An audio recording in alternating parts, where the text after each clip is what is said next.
આણંદ જિલ્લાના તારાપુર તાલુકાના ઇન્દ્રણજ ગામ ખાતે તારીખ 21 મે 2026ના રોજ સૂચિત ઇન્દ્રણજ મહિલા દૂધ ઉત્પાદક સહકારી મંડળી લિમિટેડનું શુભ ઉદ્ઘાટન કરવામાં આવ્યું હતું। આ પ્રસંગે ગામના આગેવાનો, વડીલો, મહિલા મંડળની બહેનો તેમજ મંડળીમાં દૂધ ભરાવતા ભાઈઓ બહેનો મોટી સંખ્યામાં ઉપસ્થિત રહી કાર્યક્રમને સફળ બનાવ્યો હતો। આપનું નામને પરિચય? દૂધ ડેરી ઓપનિંગ કરી એમાં ગ્રાહકોને શું ફાયદા થશે અને જે બાબતે આપ જણાવો। ગામના વિકાસ માટે અને ગામના લોકોને આગળ વધવા માટેની લાઈન દોરી એ પશુપાલન રાખીએ કે બહેનો કંઈ ઘેર બેઠા તો નવો ધંધો કરે। અત્યારે કેટલું દૂધ ભરાય છે? 800-900 લીટર। જેમાં ગ્રાહકો ખુશ હોય તે કે નારાજ રહેતા હોય?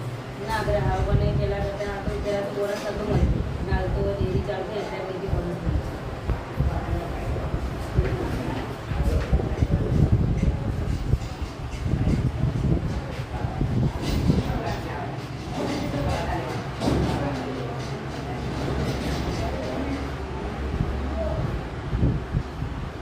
આ હતા અત્યાર સુધીના મહત્વના સમાચાર। તો આવા જ સમાચાર જોવા માટે જોડાયેલા રહો અમારી સાથે। નમસ્કાર।